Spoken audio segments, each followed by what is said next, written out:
I will start streaming. We are live.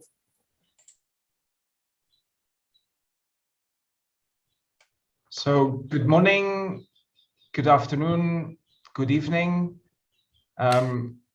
Great to see so many people today at our second day. Great to see so many people today at our second day of our symposium, virtual symposium on open and inclusive access to research. Muy buenos días, muy buenas tardes, muy buenas noches, muy bienvenidas y bienvenidos a todas y todos que estén con nosotros hoy en este segundo día de nuestro simposio sobre acceso abierto e inclusivo a la investigación. Hoy empezamos con tres sesiones plenarias y con tres speakers distinguidos de Europa y América Latina que nos van a contar un poquito sobre la ciencia abierta, la importancia de la ciencia abierta y el acceso abierto para todos y todos. So today, we're very honored to have three distinguished speakers from Europe and Latin America. We're going to talk about open access and open science and the importance for society and for all of us. So we start with our speaker, Jean-Claude Burgleman. Just for your information, the first speaker, Jean-Claude, and the second speaker, Paul Aries, will speak in English, but there is a parallel interpretation, simultaneous interpretation, and so the way to do this is to you choose at the bottom of your screen interpretation, the option interpretation, and then you choose the channel you want to hear the presentation in.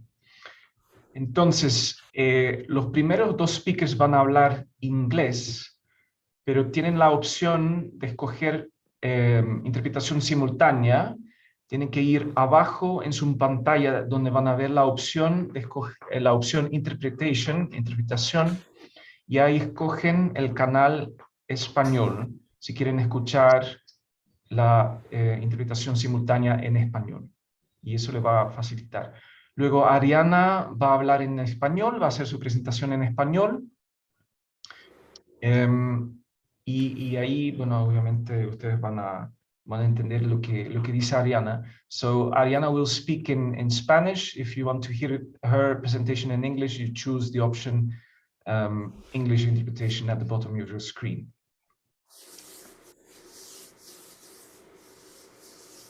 Okay, so Jean-Claude is Professor of Open Science Policies and Practices at the Free University of Brussels and the Faculty of Social Science and Solvay Business School.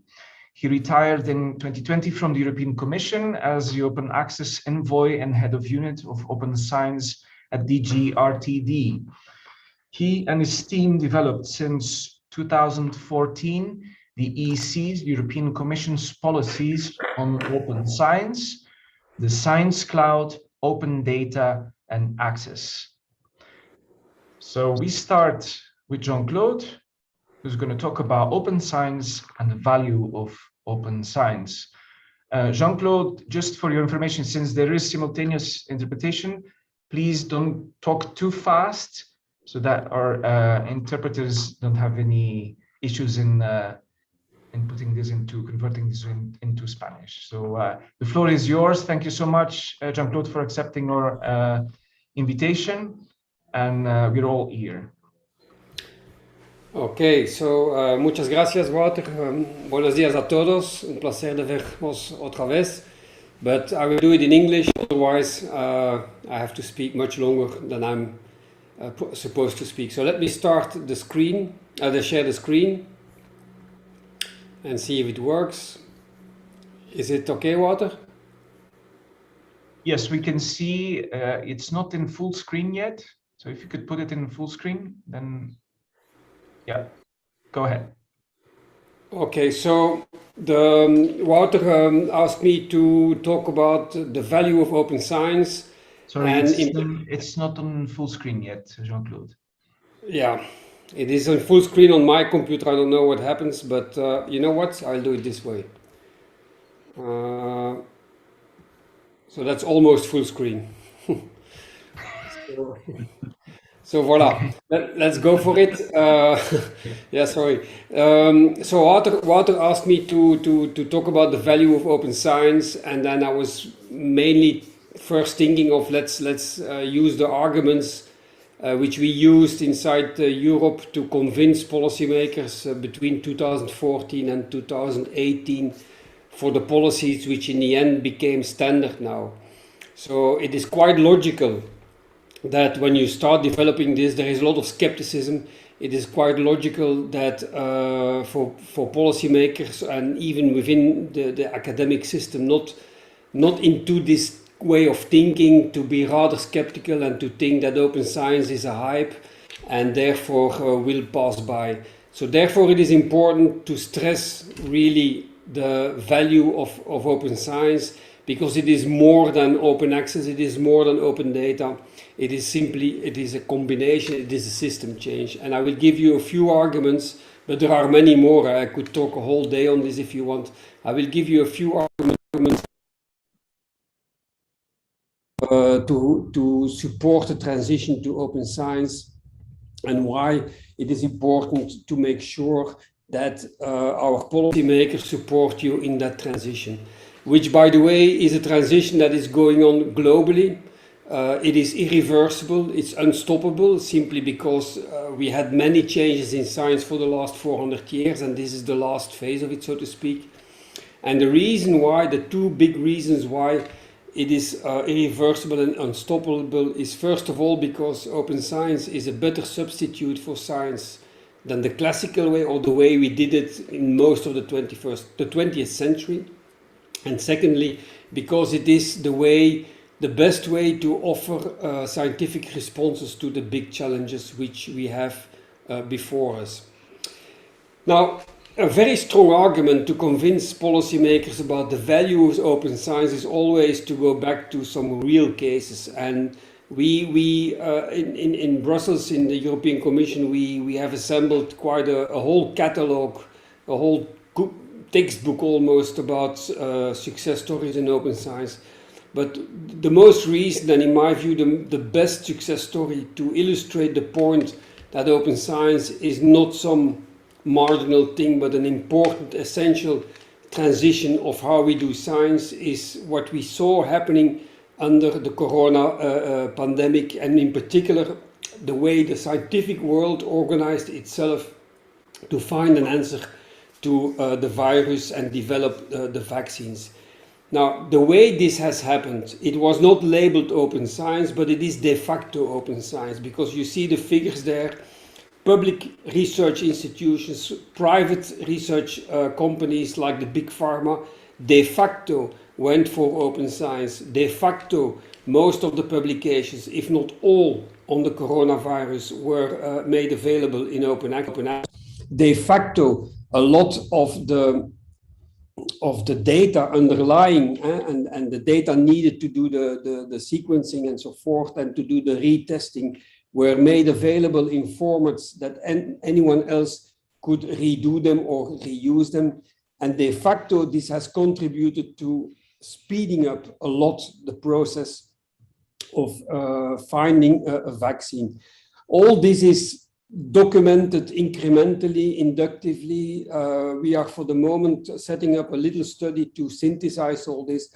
But if you talk to anyone in this field, and if you talk to all the policymakers, everyone will acknowledge that because of the open access to knowledge produced under Corona in view of the vaccines, this has significantly, but not only exclusively, of course, contributed to speeding up the search for vaccines, and thus the very catchy and the very, let's say, a little bit knock-on phrase that open science has demonstrated to save lives here. In the PowerPoint, I give you a few significant other significant illustrations of that. This is, for example, the intensity with which collaboration on data did go hand in hand with the availability of the sequences. It was published in Nature, so quite a respectable source. This is, for example, the number of visits the European COVID-19 portal, where all the available data for understanding the vaccine and the virus were registered in open formats, was centralized. You see the enormous amount of requests there, and it shows you that if something is available and there is a need, that there is a huge success. This is another example of how, by making data available in open formats, new tools are developed to better understand the pathology of the virus. The citations speaks for itself. So these people did an AI-based machine learning, so AI-based learning exercise based on 240,000 openly available articles in order to construct a better knowledge graph for understanding what is the impact of blood glucose levels. Sorry, I'm not a biologist. In understanding the intensity of the COVID-19 symptoms. This would not have been possible without having the open availability of the data and of the articles, just like all the rest. So these are some very strong examples of the value of open science, and you can actually increase this. There are many more examples to be made there. But in a nutshell, it always is the same pattern. Because of the availability of more knowledge, you simply generate more knowledge. It is as simple as that. And the availability of more knowledge is made possible via open access of publications, via open access of data. So it is actually a no-brainer. Huh? It's a snowball effect, but anyway. So if you then try to synthesize what we know and why it is so important.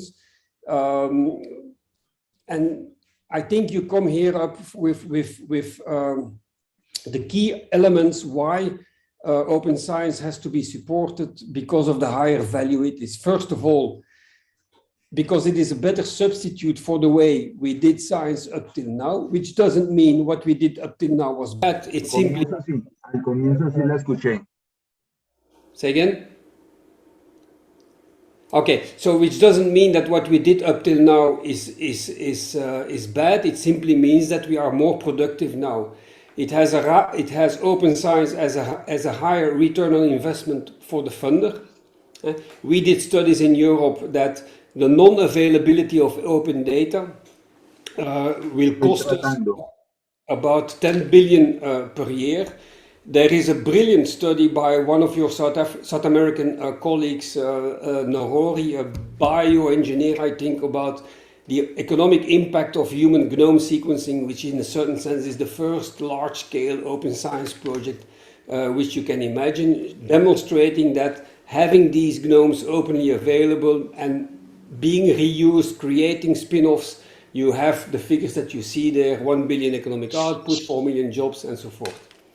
Secondly, open science guarantees a high return of investment, so to speak, for the researcher. It has been demonstrated that publishing an article in open access, and Paul knows, the second speaker, Paul Aries, my colleague Paul Aries, knows much more about it than me, but it has been demonstrated that making your publications available in open access has a much higher impact on your citation index, so to speak, so 3 to 4 times you're more cited than behind paywalls, which is of course very, very logical. If it is not available, less people can read it. So it simply means that open means a better return for yourself and for your science as a scientist. And it also is a better return of investment for the science system as such. And the Corona example, which I just gave, I think is very illustrative in that respect. And finally, which I think is something quite important, it is not often mentioned, but the value of open science is also that it guarantees at least a higher, in principle, transparency and accountability of the scientific ecosystem. It's very logical. If the results and the underlying data of the scientific production system, which is massive, 10 million people around the world, trillions of money being invested in it, if the majority of that is openly available, well, then the system is by default more transparent and by default much more likely to be accountable than anything else. But then if we think about the future, the way open science allows to do science, namely by in a networked, interoperable and reproducible way, is also the way science in this century will most likely develop, because everything, as I tried to explain there, everything will become a data point, and as a result, everything will become mineable for machines and what we call artificial intelligence, which means that the volume of potential topics to research and the output of it will simply exponentially grow by the increase of terabytes of data in the world, which we see happening already now on a daily basis. So we have there two big reasons why the value of open science is irreversible, the evolution towards it as well. And then finally, of course, because increasingly funders require it. For example, in Europe, in the new framework program since 2020, you can no longer submit a proposal if you don't comply with open access, open data, data management plans, and so forth. It has become a standard requirement now. However, to conclude, this was the rosy picture. So I see a big future for open science for the reasons that I tried to explain here shortly. I also think that all the big challenges that we face before us, in particular the Sustainable Development Goals, to some extent are bigger than even the Corona challenge. And as a result, if what has been a successful way to fight Corona might be a successful way to find answers on the Sustainable Development Goals. So we have some parallels there. And that means that as a scientific community, we really need to make sure that policymakers make open science default and make open science commons policy as a guiding policy principle, which means that the results of the scientific ecosystem, of the publicly funded scientific ecosystem, is also publicly available in a way that it is reproducible, meaning open science. And there, to conclude my talk, we still have a long way to go. We should not be complacent. I just give you two nice examples of recent compilations. If you look at the COVID-19 health challenge, the number of cases that are being hit there, the number of deaths and so forth, then you see at the bottom so many articles, almost 500,000 have been made on it, of which most has been made openly available. And as a result of that, everything that I said before. Now, if you look at the other main causes of death today in some parts of the world, at least, is that you see quite an opposite picture. The intensity is at least as big in terms of cases and deaths, but in cases of availability of knowledge, you see that you have much lower scores of open access there, 21%, 30%, 26%. And that is unfortunately a pattern that we still have to work on, because if you extrapolate this to everything, to all the publications that are being made today, and if you look at what is available in open or in closed, well, just look at the gray parts of it. A majority of what is published is still behind paywalls.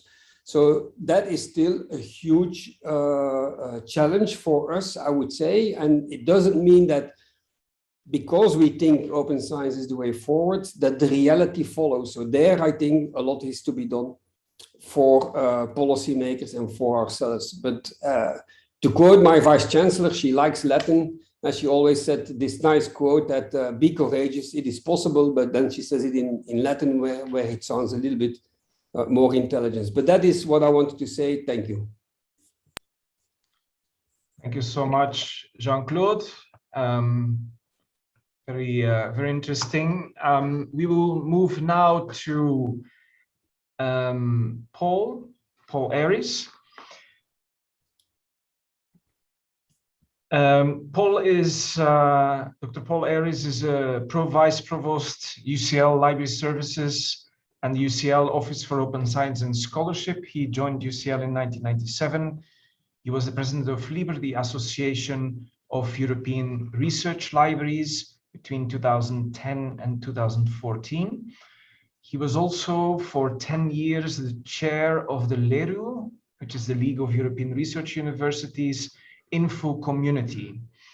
He also chairs the OAI organizing committee for the Geneva workshops on innovation in scholarly communication. He is currently member of the UUK high-level strategy group on e-resource purchasing for the JISC community. On the 1st of August 2013, Dr. Ayris became the chief executive of UCL Press. He served 2 terms as member of the provost and president's senior management team in UCL. And last year, in 2020, Dr. Ayris launched the UCL Office for Open Science and Scholarship, of which he is head. Paul, the floor is yours, but first let me share your presentation. Let me see. I have a lot of screens here. So let me see, not to make a mistake. I think here you should see it. Here you should see it in full screen. Yes, that's fine, Walter. Thank you very much. Excellent. So thank you so much, Paul, for accepting our invitation. And please go ahead, the floor is yours. My pleasure, Walter. Thank you very much for the invitation. My university, UCL, University College London, is particularly interested in maintaining and developing links with Latin America and the Caribbean, particularly in Chile. So it's a great pleasure to be here. The title of this talk is The Brave New World, Turning Open Science Principles into Practice. And what I'm going to talk about in the next 12 or so minutes is to describe things that we have done here in UCL to make open science a reality, as Jean-Claude said we need to in his talk earlier this afternoon. Next slide, please.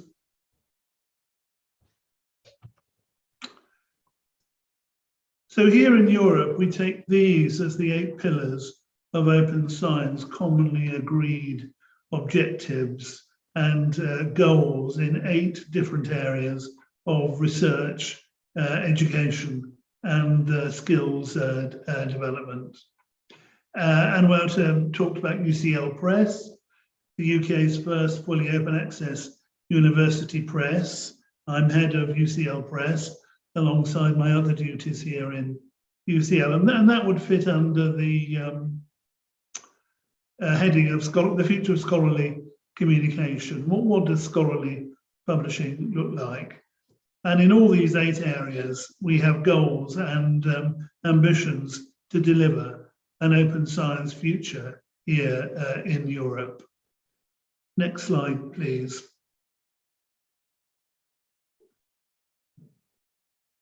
So what we have done in UCL is to take those 8 goals, which are now here in red, certainly on my screen, on the right-hand side of the diagram.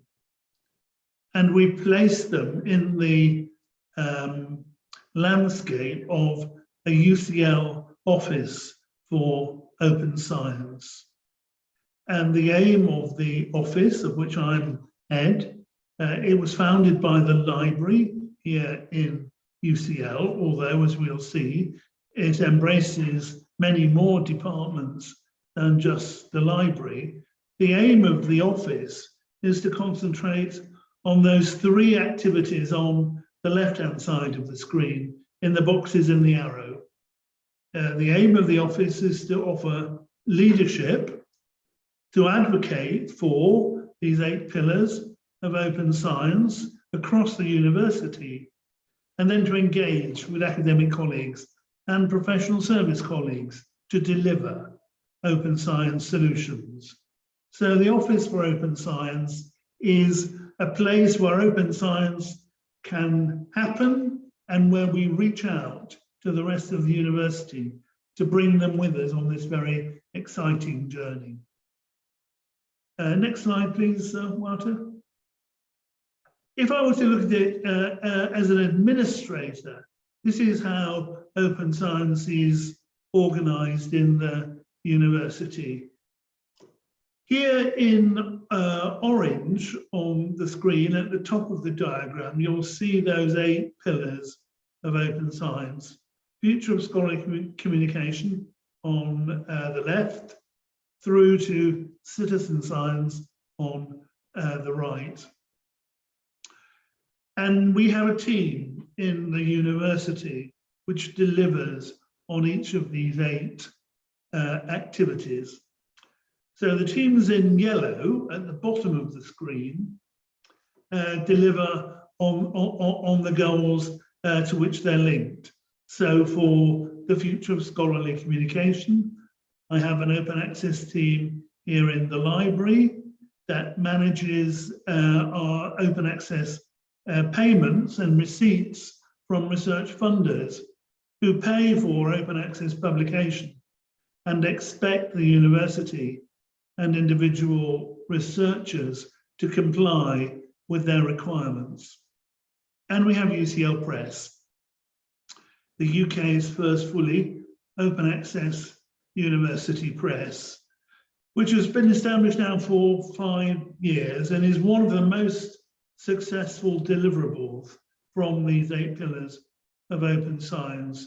We have published 210 books, and they have been downloaded over 5 million times in every country and territory across the world.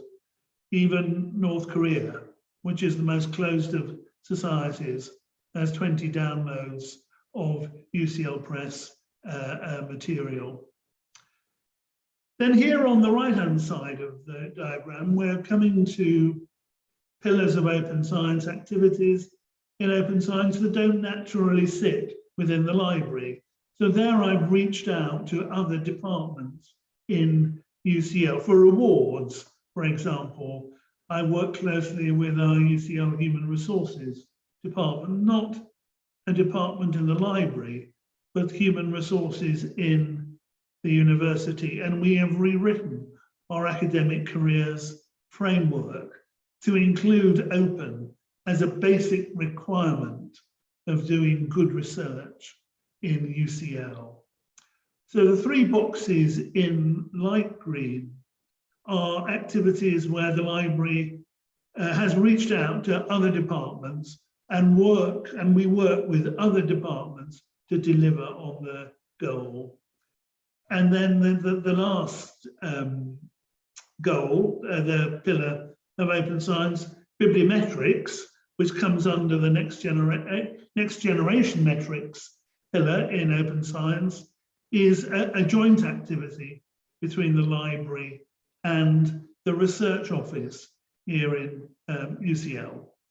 So to deliver Jean-Claude's vision, we've needed to develop an open science office, to identify what we want to do, and then to identify teams across the university, not necessarily in the library, that can deliver on that agenda. Next slide, please, Walter. So how many staff does this office contain? Well, that's quite a tricky question, because many of the staff I work with are in other departments. But here you'll see, but these are roughly the numbers of staff that we require in order to deliver on all 8 areas of open science. You'll see the biggest teams by far are the open access team and the UCL Press team, both of which sit in the library. For the rewards line for our work with human resources to develop the careers framework, the academic careers framework, I've just listed one person because I liaise with my main UCL human resource contact, and then they go and talk to a dozen or so colleagues in human resources to enable us to revise the academic careers framework and to embed open science as a core requirement that we expect of all academic researchers from grade 7 right through to grade 10, which is the professorial grade. So in total, around 30 to 40 people are helping to deliver and coordinate open science activity in my university. Next slide, please, Marta.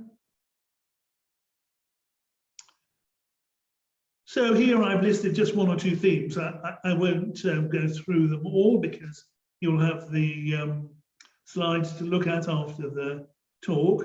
But how do we deal with technical infrastructures? So the office supports the building of pan-UCL infrastructures, and for our research data management activity, we work very closely with academic research computing in UCL, who maintain the platforms on which we offer the UCL research data repository. In terms of governance, for example, the third item on this list, there are each of those open science pillars will have its own committee and steering group to guide activity in that particular area, and they will report to two pan-UCL committees on open science. One is the parent committee, the UCL Committee for Open Science and Scholarship, chaired by a vice provost, and then the office has a steering committee to help deliver its operational plan to support open science across the whole institution. Next slide, please, Marta.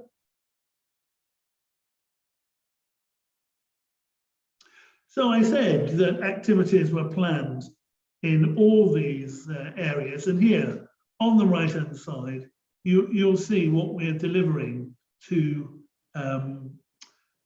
achieve open science across the university. After 1 year's worth of work, the Office for Open Science was founded in October last year in Open Access Week. We run a series of highly successful webinars. Our first webinar on open access textbooks for open education attracted over 700 attenders from people all over the world, including Latin America. We are a coordination point for open science communities at departmental level, particularly in the area of citizen science. So in citizen science, there's a lot of activity in individual academic departments. And we practice here in UCL extreme citizen science. The extreme citizen science group is run by Professor Muki Ackley in the Department of Geography. And there, in extreme citizen science, it's the lay citizen who is themselves the researcher, not simply working alongside a researcher or gathering data to support an academic professional researcher's activity. In extreme citizen science, we have trained the lay citizen to be the researcher and to use university resources for their citizen science work. And so the Office for Open Science is a coordination point for that type of activity. And what we are doing at the moment, at the request of academic departments, is to devise a citizen science certification for London, so that anyone in London with whom we work in the citizen science area will receive a certificate, an accreditation, to show that they have reached a certain level in training for becoming a citizen scientist themselves. And we do this at the request of the academic department and of the London boroughs, the lay citizens who work in the boroughs of London, who want to be part of this process, but want to be able to show that they have a certification at the end of the event to prove what it is that they have achieved. Next slide, please, Wouter. I think we're coming to the end. So that is the Office for Open Science. Without it, we wouldn't be able to coordinate open science activity across the university. Open science in UCL is very popular. And the way we made it popular was by developing the office and a service that supports researchers embrace open science principles and practice. If they saw it another way and saw it just as an imposition, another set of standards they have to reach, we wouldn't be nearly so successful. And that's why libraries are a good a starting point for developing a pan-university open science office, because our service, we are trained to offer service. We're service providers. That's why libraries exist. If they didn't provide a service that researchers and students could use, we'd lose our reason to exist. So libraries are a good place in which to base the Office for Open Science. That's why it's in the library here in UCL. And I put here on my final slide some further reading, if you're interested in why we've taken the steps that we have done. Most of these are LERU publications, League of European Research University publications. When I chaired the info group, we spent 10 years looking in detail at what universities need to do to deliver open science practice. And these are our thoughts. They're the foundation for the Office for Open Science that I've been talking about today. So if you have been listening, thank you very much. And I look forward very much to answering your questions and hearing your comments in the questions and answers at the end of this session. Thank you, Wouter. Thank you so much, Paul. Very inspiring to see how UCL is taking forward the whole idea and actually implementing open science in the institution. So thank you for that. Ahora vamos a la siguiente presentación de parte de Arianna Becerril. Si quieren escuchar, if you want to hear the presentation in English, just go at the bottom of your screen in Zoom. There's the option interpretation, and there you can select the English channel. Arianna nos va a hablar de políticas para favorecer el acceso abierto no comercial. Arianna es profesora investigadora de tiempo completo en la Universidad Autónoma del Estado de México, miembro del Sistema Nacional de Investigadores de México. Cuenta con estudios de posgrado, doctora y maestra en Ciencias de la Computación por parte de la Universidad Tecnológica de Monterrey, en México. Ingeniera en computación, miembro del equipo fundador de Redalyc.org y su actual directora ejecutiva. Es fundadora y directora de Amelica, Conocimiento Abierto. Fue galardonada recientemente por la International Science Council como investigadora de carrera temprana de la región latinoamericana. Además, es cofundadora de la Red Mexicana de Repositorios Institucionales y forma parte del Consejo de Directory of Open Access Journals.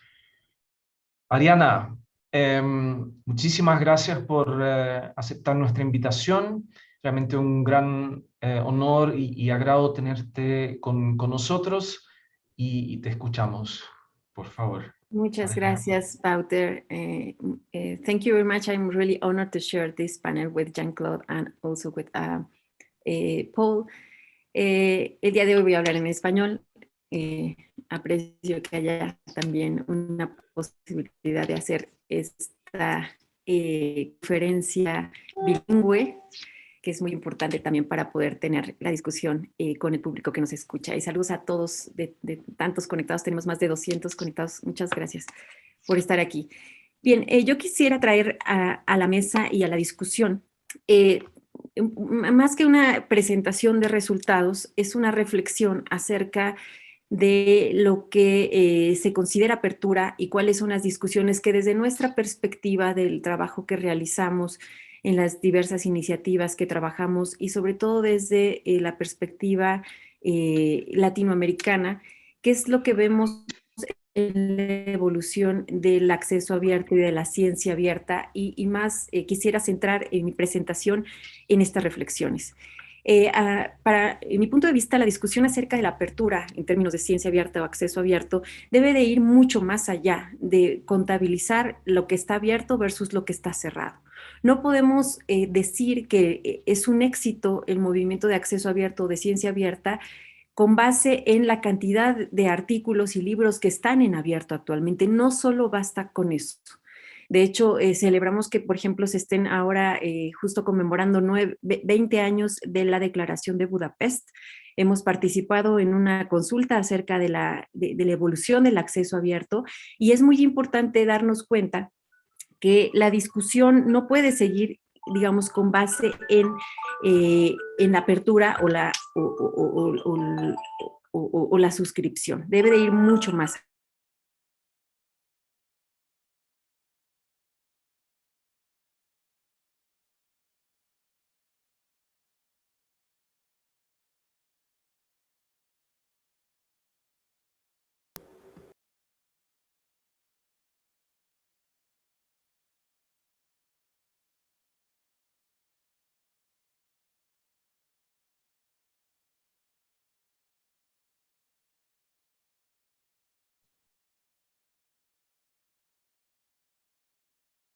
Esperemos un rato a Arianna.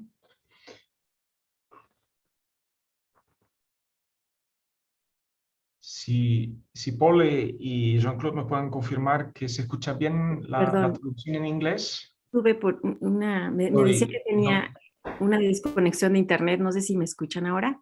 Sí, te escuchamos, Arianna. Ya, disculpe. Just, Arianna, Paul and Jean-Claude, can you just confirm that the simultaneous translation is going fine? Yeah, I'm listening in Spanish. Okay. Excellent. Paul? And that goes well. All right, fantastic. Ok. Adelante. Continúo. Perfecto, gracias. Bueno, un poco lo que yo quiero traer a la reflexión es que debemos ir un poco más allá en la reflexión de la apertura, es decir, cómo lograr una conversación global de ciencia. Y creo que el acceso abierto y la ciencia abierta nos permite reflexionar hacia lo que hemos hecho bien y lo que hemos hecho mal respecto a esta conversación global. Me parece que no podemos seguir trabajando como islas en las diferentes regiones y tenemos que tomar en cuenta las diferentes formas de comunicación de la ciencia, porque solo eso nos va a permitir tener equidad, nos permite ir hacia la justicia epistémica, hacia la biodiversidad, hacia la inclusión. Y todo ello abona, y yo estoy de acuerdo con Jean-Claude, que sin duda el acceso abierto salva vidas, por supuesto que es así, y precisamente por eso hay que acelerar el desarrollo de la ciencia y en ese sentido el buscar una conversación global es justo lo que deberíamos, a mi parecer, estar discutiendo. Se trata de repensar, de cuestionar quiénes están quedando atrás o fuera de los sistemas actuales. Se trata de tomar también el acceso abierto como un pretexto para deconstruir las prácticas que no están funcionando adecuadamente para todas las regiones, para todos los investigadores alrededor del mundo. Se trata de incluir principios y valores en la comunicación científica, en discutir la industria del prestigio. Pueden ser muchas cosas tal vez las que estoy tocando aquí en poco tiempo, pero un poco lo que quiero es que tomemos en cuenta que la discusión va mucho más allá de tener un número total de artículos abiertos versus un número de artículos cerrados. Tenemos también que discutir el rol de las tecnologías actuales respecto a la capacidad que pueden aportar para la democratización, tanto en el acceso como en la producción del conocimiento. El rol de cada uno de los actores en este proceso de generación y comunicación de conocimiento, es decir, qué rol tiene qué impacto tiene la decisión de un investigador, de un editor de una revista, de un bibliotecario, de un tomador de decisiones en una universidad que define políticas científicas sobre la evaluación, en fin. Porque todo esto tiene que ver con el futuro de la academia y de cómo hacemos investigación. Entonces, a mi parecer, tendríamos que llevar un poco más allá la discusión. En ese sentido, es importante considerar qué es lo que se está tomando en cuenta cuando montamos o cuando adoptamos esta industria del prestigio. Esta industria del prestigio basada en, por ejemplo, bases de datos comerciales que, por definición, pueden excluir o no algunas regiones, países, disciplinas, idiomas, instituciones, autores, quiénes están siendo privilegiados por estas estrategias actuales y quiénes están siendo excluidos. Cuáles inequidades están perpetuando los sistemas actuales de comunicación científica, los sistemas actuales de evaluación científica. La apertura es estructural y es sostenible, y eso me parece que quisiera detenerme 30 segundos en esto, porque muchas veces cuando hablamos de la cantidad de cuestiones que están abiertas en la actualidad, por ejemplo, lo que se ha publicado en COVID-19, ¿no? Sí, sin duda se ha publicado en abierto mucho de lo que ha circulado respecto a los descubrimientos y hallazgos derivados de la pandemia, pero no, esta apertura no es estructural, esta apertura es emergente y tampoco necesariamente sostenible. ¿Por qué no es sostenible? Porque mucho de ello se pagó a través de APCs insostenibles, o mucho de ello incluso puede tener restricciones porque no se está cuestionando, por ejemplo, el derecho de autor, y en el futuro este tipo de contenidos pueden estar cerrados o tienen otro tipo de restricciones añadidas, ¿no? Por ejemplo, restricciones con respecto a la minería de texto, a la minería de datos, a otro tipo de explotación del conocimiento científico que aunque esté en abierto para su lectura, pues tiene otras restricciones alrededor de ello. Entonces es muy importante cuestionarse quién posee y quién controla el conocimiento. Y preguntarse si son los intereses de la comunidad académica los que prevalecen en este control, en esta posesión o privatización muchas veces del conocimiento científico. ¿Por qué? Porque las restricciones que envuelven esta apertura muchas veces son ocultas, pero hay que cuestionárselas y hay que preguntarse, porque sobre todo, y es aquí donde empezamos a hablar del modelo diamante, creemos que el modelo de acceso abierto no comercial sin duda es el que puede realmente ayudarnos a tener una participación más sistemática en un esquema de conversación global, conversación científica global.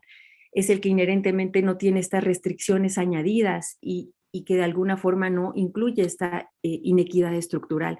Si nosotros vemos un mapa de la generación de ciencia basado, por ejemplo, en Scopus, basado en las citas, que es uno de los elementos fundamentales de la evaluación de la ciencia, vemos claramente que el norte del mundo pareciera ser que es el único que genera ciencia y que el sur global es prácticamente invisible. Esto es midiéndolo a través del lente y de la óptica del acceso abierto, principalmente comercial, porque no olvidemos que cerca del 90% de las revistas que aparecen indexadas en Scopus provienen de las editoriales comerciales y no son manejadas por universidades. En cambio, cuando miramos desde una óptica de una base de datos que está enfocada al acceso abierto no comercial, al acceso abierto diamante, es otra la dinámica. Es otra la forma que podemos descubrir de interacción entre los países, entre las instituciones. ¿Y qué nos habla esto? ¿Que está sucediendo ciencia en otros lugares del mundo? Por supuesto que sí, pero está sucediendo en un canal o en canales alternos. ¿Alternos a cuáles? No son alternos al mainstream, son alternos al modelo comercial. Eso es muy importante decirlo.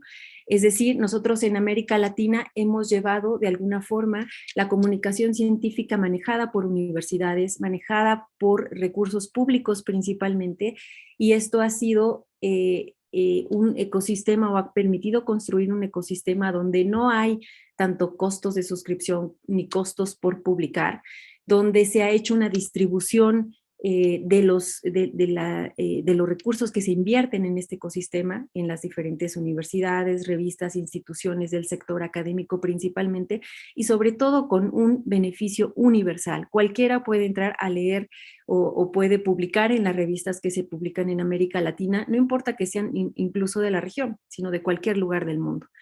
Es así que, por ejemplo, si lo comparamos con el acceso abierto, como ha venido evolucionando desde el punto de vista del norte, donde también solían tener revistas manejadas, y todavía las hay en algunos países, manejadas por universidades, esto ha venido transitando y se ha venido de alguna forma cediendo hacia el sector privado.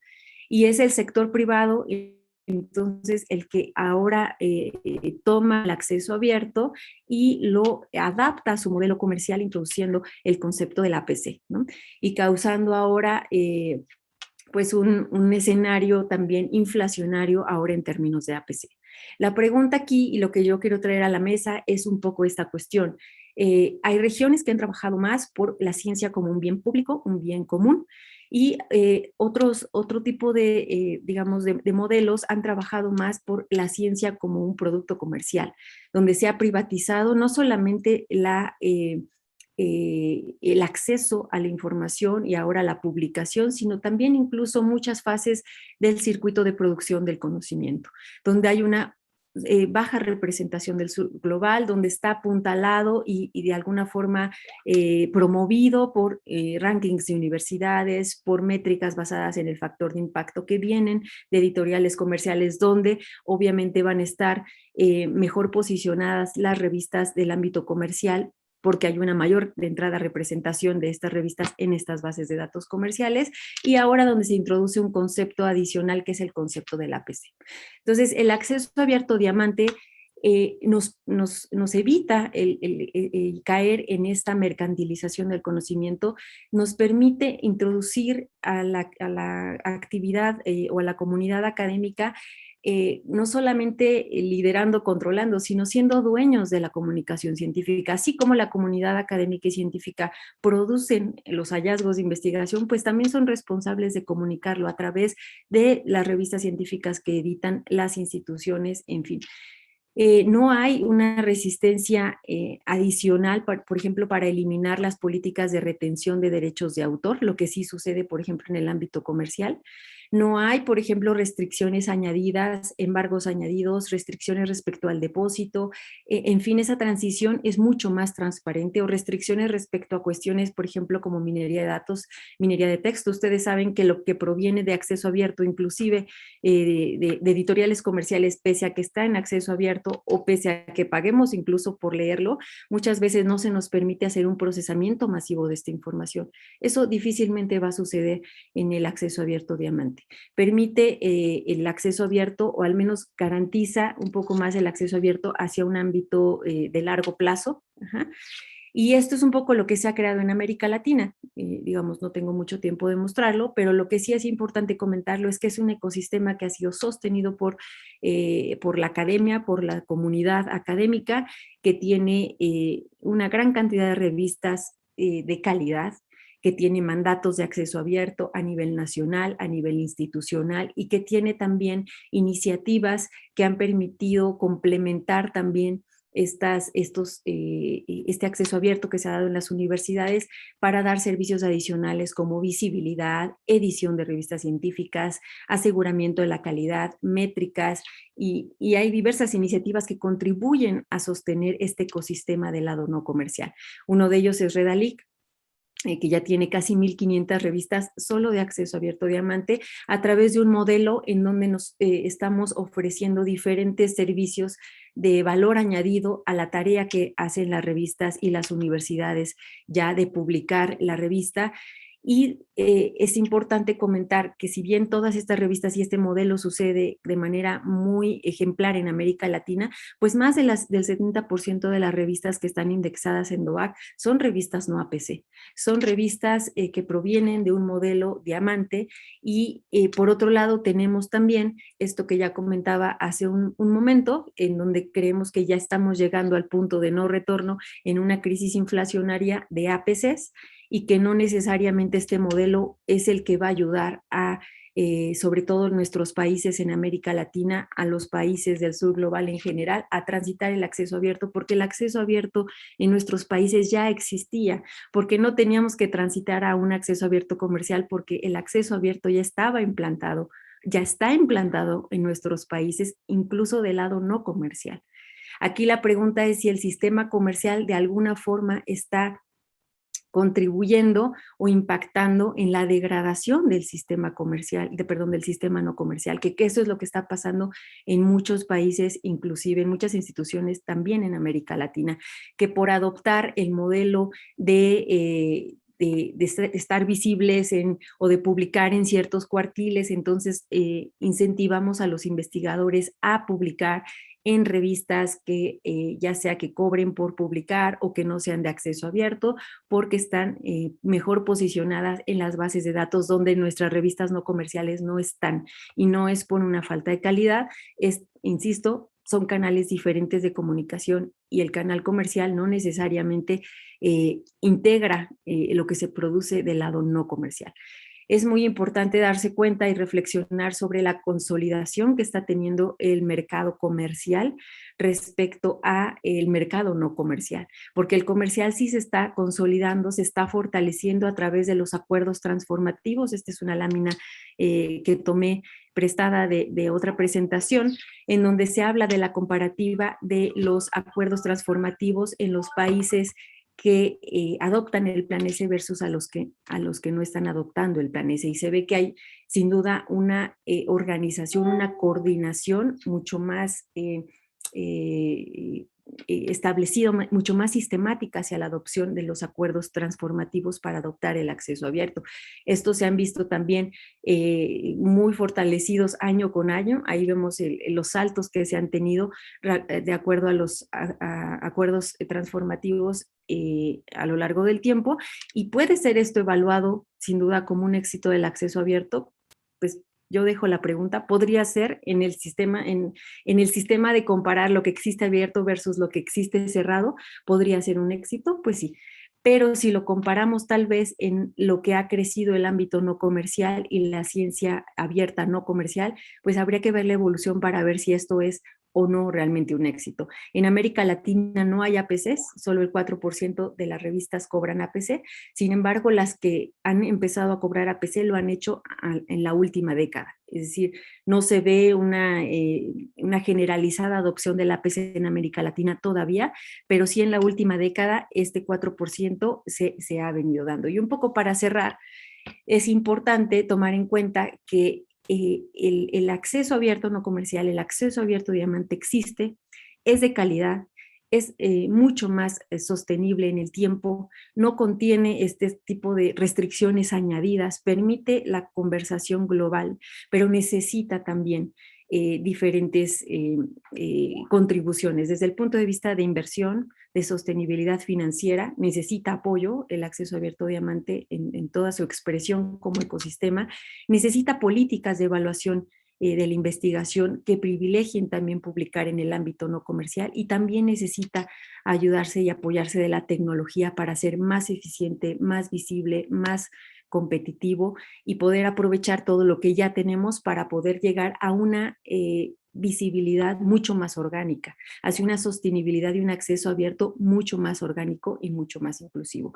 Y con esta lámina cierro porque por motivos de tiempo creo que me estoy pasando, y simplemente evaluar, y lo dejo en la mesa, cómo lo que se gasta, por ejemplo, en suscripciones versus, y lo que se gasta en APC, en una biblioteca, por ejemplo, si vemos un caso particular, en el caso de México hay más de 1,000 millones de pesos que se gastan anualmente, en este caso para APCs o para suscripciones. Si nosotros invirtiéramos ese dinero en las revistas científicas no comerciales, en las plataformas no comerciales, sería mucho menor el gasto, mucho menor la inversión, y el beneficio sobre todo es universal, que eso es un poco lo que quiero dejar sobre la mesa. Entonces es importante reflexionar sobre qué camino tomar y cómo en esta interacción norte-sur, porque no somos islas, qué está pasando con el sistema no comercial que llevamos en América Latina, que nos ha ayudado a llevar más la ciencia como un bien público, y que en este sentido me parece que la ciencia abierta nos debería de dar ese escenario para discutir este tipo de elementos que muchas veces no se discuten. Entonces yo agradezco el espacio en esta mesa para poder traer esto a discusión. Muchas gracias. Muchísimas gracias, Arianna. So here we open the floor. Paul, Jean-Claude, if you could turn on your cameras, please. Fantastic. Muchísimas gracias, Arianna. Okay. Would you agree, Jean-Claude, Paul, Arianna, well, Arianna, that basically, I think this is an idea that came from Arianna. Would you agree, Jean-Claude and Paul, that open science basically is about making sure that quality content gets quality visibility? In a sense that the difficulties that researchers may have, let's say from the Southern Hemisphere in publishing and getting visibility for quality content, that open science is also about this. That open science is also about making sure that these inequalities in traditional scholarly communication are eliminated, and so basically open science looks at the merit and the quality of the article or data set or whatever itself, and only that. Who wants to start? Well, actually, thanks. Let me start to try and answer that question. If you're talking about the area of open science, which is specifically about open access to publications, then of course there is a shared ambition amongst all of us around the world that the best research gets viewed the most times, and that open access is a vehicle by which that happens. I mean, as is, I think, clear from my presentation and from my colleagues' presentations, there are certain barriers that stop that happening. So we can't just have the ambition and say this is a brilliant idea, it will win on its own. We have to take certain support actions to make sure that this is the winner. Now, one of the areas which is the most difficult, certainly in Europe, I'd be very interested to hear what a position is in Latin America, but one of the most difficult areas of open science in Europe is the reward scheme. How you change universities' views, how you change researchers' views on what is good. What does good mean in an open science world? And it means things like not using journal impact factors, in my view, not using journal hierarchies, but looking at other ways to measure quality. And that is really eating into redefining what research culture is in universities and research forming organizations. So Diamond, Open Access, UCL Press, transformative agreements, whatever you think about transformative agreements, I'm not a great fan of them myself. I think they're too expensive. but they're all means to deliver maximum visibility or the best research. But in order to do that, you've got to change a whole lot more. And it's not as simple as having the right mechanism. But Jean-Claude, I mean, I'd love to hear what you think on this particular topic. Yeah, well, I think I think that well, I think that in any case, what open science does is lower the injustice in the science system. It at least makes it more easier. Imagine that all publications would be available in open access. Well, then at least it will be much easier for everyone wanting to consult it. Imagine that the whole output of the public research system would be available in open data repositories. Then at least every scientist in the world, in theory, can have access to it. This being said, I have a lot of sympathy for the arguments of Arianna, of course, because it is true that in a capitalist world, these imbalances, to put it diplomatically, exist. And I personally think that the transformative agreements are becoming a bigger problem than the big deals of the past. I think they are more expensive than the big deals. Although they are presented as a solution, in the end, they are, in my view, more expensive. So it is true, of course, that if you only look at the funding possibilities that people in the north have to publish compared to people in the south, well, monthly salaries are for a researcher in significant parts of the south are the average price of an open access article in the rest of the world. So that is simply a big issue. There are remedies there, but it still is better than the system where you only have access to paywalls and where only the top universities, the 200-300 top universities, well endowed, have access to the closed system. So that is my view. So it is going in the right direction, but it is not solving the fundamental problems, which have actually nothing to do with science, but everything to do with the economic system that will still exist. But there is one thing I would like to say also in support of what Paul said. So there are exogenous reasons why science is unjust, the economic system, but also endogenous. I mean, it is by default a system looking for the best and the meritocracy. So you cannot escape that.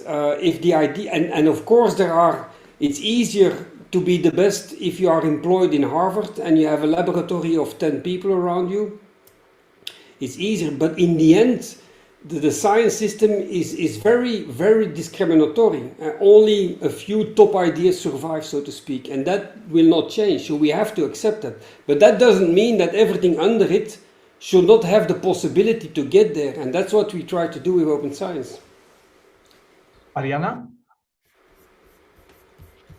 Well, yes, I agree. I just want to highlight that, for me, from my perspective, the problem is not the profit. It's just answering a chat that Jean-Claude put in the window chat.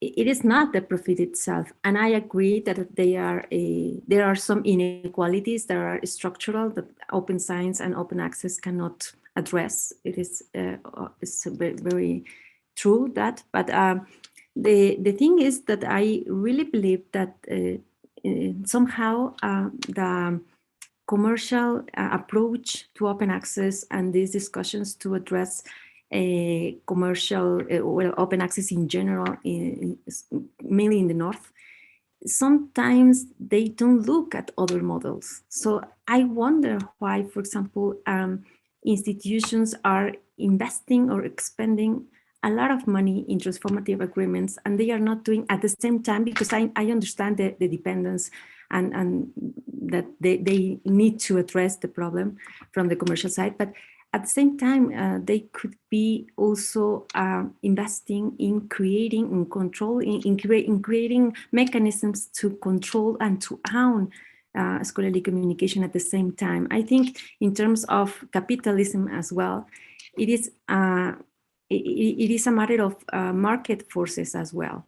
So if we don't invest in non-commercial venues to publish, for example, we are just leaving all the power and all the control in the commercial side. So this will cause inflation and other kind of oligopolist practices that are not good for science.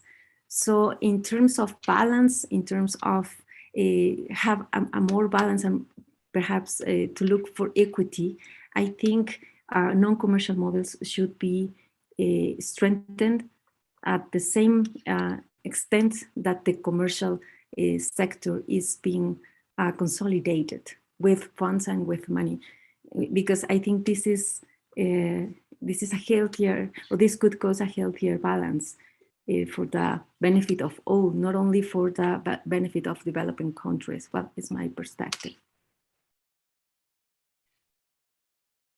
Okay, thank you so much, Arianna. So scholarly communication or publishing, in your opinion, Arianna, should be fully academy owned and not for profit? And if it is, where do we go with the publishers? No, I think for me, there's a room for everyone. But the critical issue here for me, it's the power and control, and to privilege a model in the detriment to other models. So there should be a balance in here. So this is the only way to have a better system of communication of science, where everybody can participate, not with patronizing strategies, but with more organic ways to participate. Well, this is my perspective. Paul, what do you think about that? I mean, I understand that at UCL, publishing is fully open access and fully academy owned in a way, right? Is that correct? I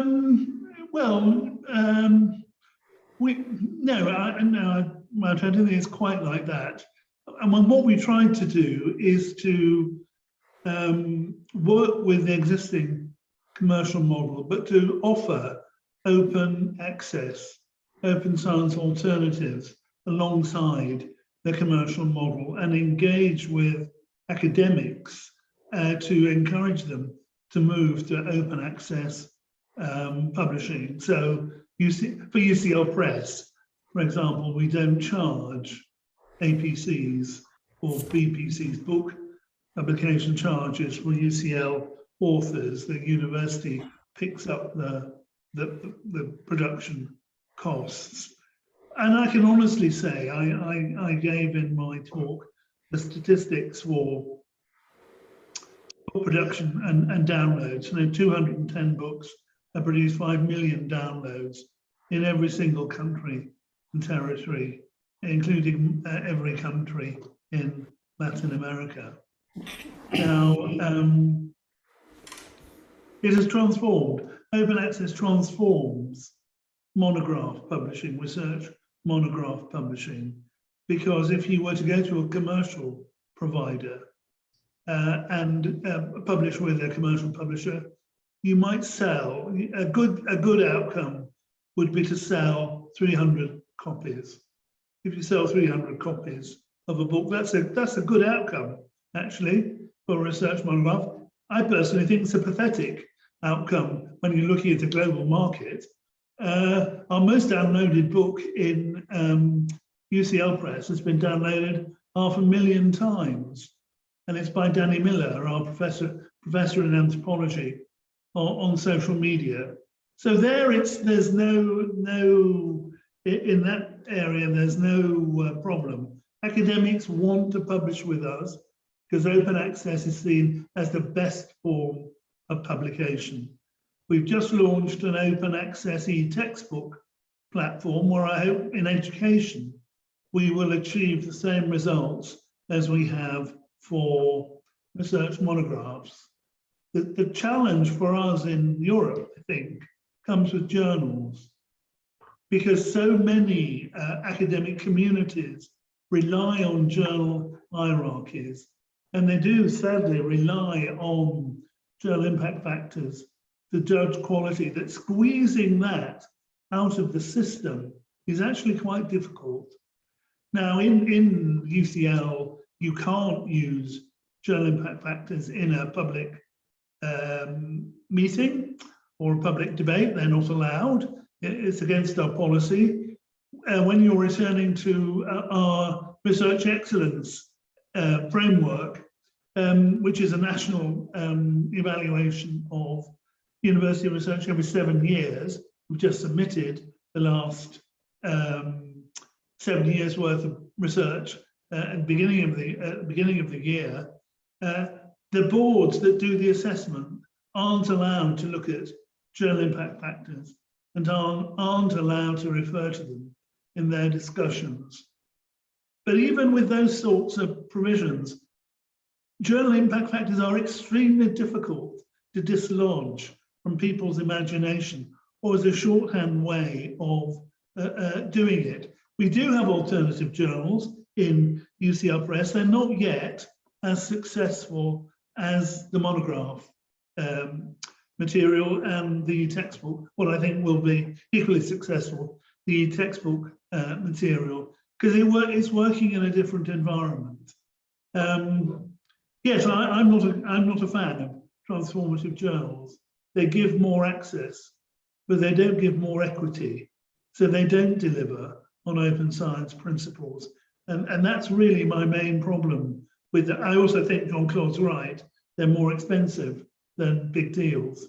So we're actually paying more to be open, which doesn't sound right at all. So I think in the journal area, I don't know how we in the global north get out of the mess that we managed to lock ourselves in. I think for monographs and hopefully free textbooks, I think there is a way. I think there is a way forward, and open can break down the barriers. But Jean-Claude, what would your view be?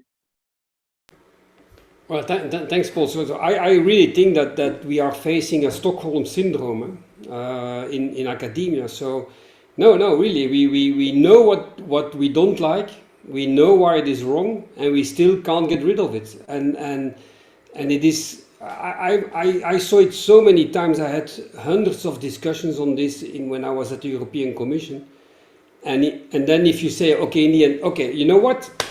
From now on we abolish the impact factor and we abolish the H index and we work on a different level, and then the game changes. Yes, but same if you talk to university people, if you tell them or funders, I say, okay, you pay too much, you acknowledge it, you know it, so why don't we stop it? I mean, there are 30,000 universities, so that's not too much. If they all agree, or 80% of them agrees that tomorrow we no longer want this system, I'm a bit naive now, it's over. But then, yes, and the alternatives are predatory. Every time, Arianna, every time someone comes up with an alternative, then you get someone writing an article, it's actually predatory publishing, and it is not quality, and so on. So it is a vicious circle which Paul illustrated, and which we can only break by showing, like he does with UCL Press, like we try to do with open access publishers, like what you try to do, Arianna, with Diamond Publishing, and your instance. We have to show the way forward, and I think systems can change quickly if we keep pushing.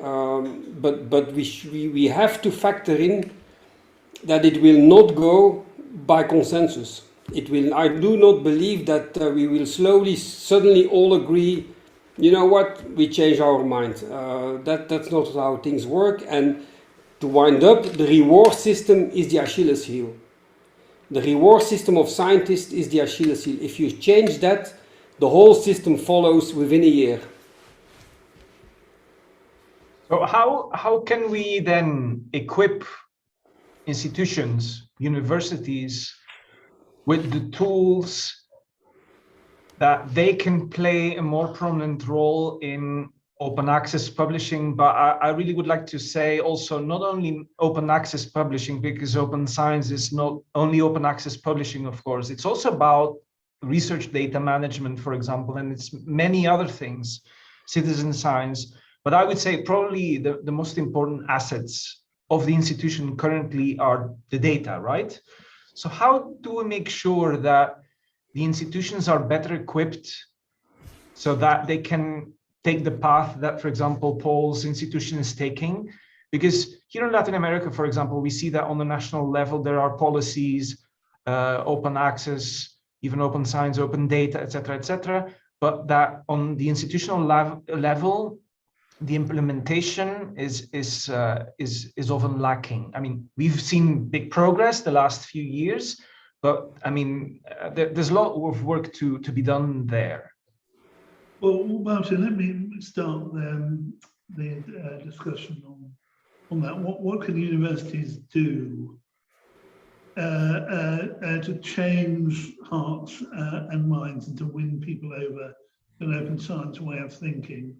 Well, those were exactly the motivations why we started the Office for Open Science here in UCL a year ago, because you need somebody within an organization who's going to be the leader, who's going to ask difficult questions, who has got the ear, or at least the ability to go and talk to senior members of the institution, rector, the vice rectors, and have really quite difficult conversations with them about what the future might look like and what the university is going to do.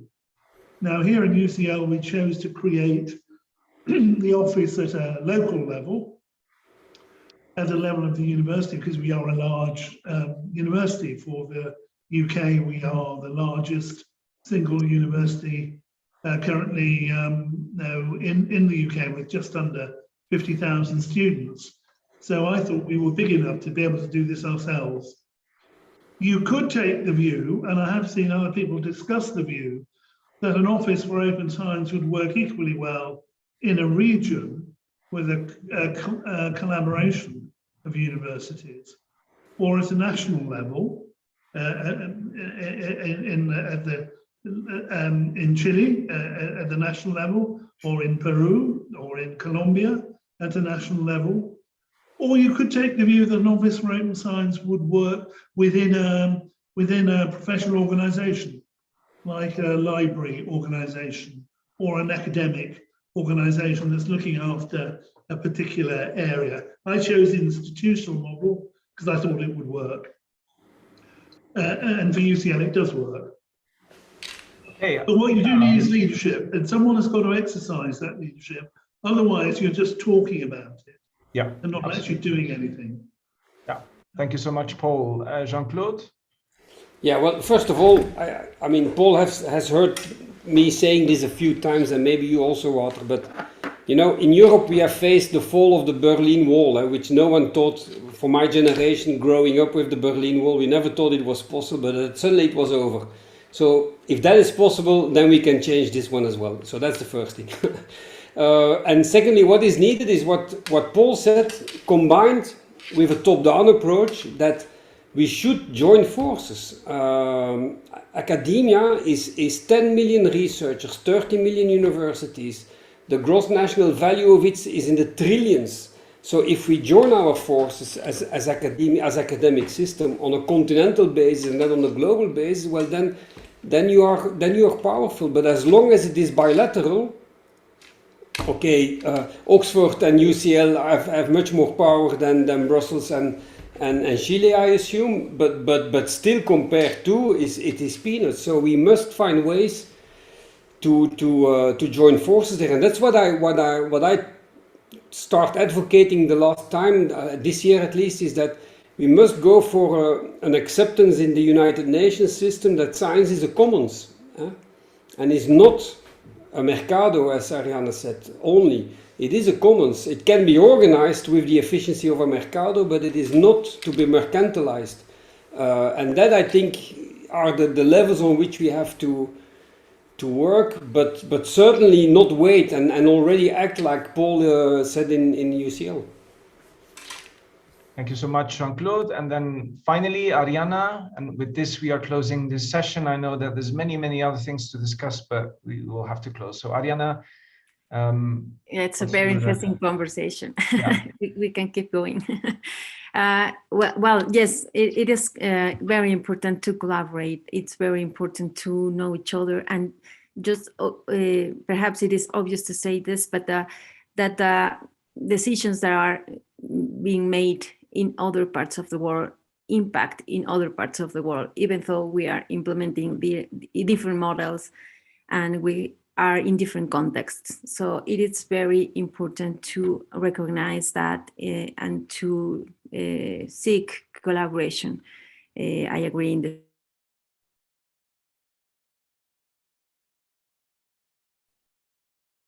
And here we lost Arianna. But I think the message was clear, collaboration, and I think especially I would say there's a lot we can do on the institutional level to make sure that across the continents we can reinforce each other as institutions to make this change.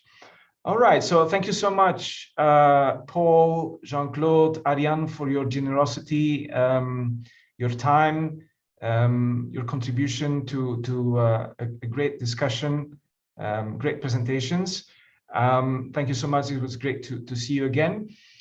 We have a 1 hour and a half break now, and then we come back at 2 p.m. Santiago time to talk about open publishing infrastructures and rethinking scholarly communications through the lens of design justice with 3 great speakers: Bianca Amaro from Brazil, Tanya Niemann from Canada, and Leslie Chan, also from Canada, University of Toronto.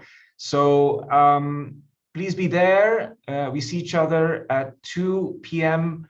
Santiago de Chile time. So in 1 hour and a half, nos vemos en 1 hora y media para la siguiente sesión sobre infraestructuras abiertas para la publicación científica y repensar la comunicación científica a través de la mirada de la design justice. Thank you so much for being there, and see you in 1 hour and a half.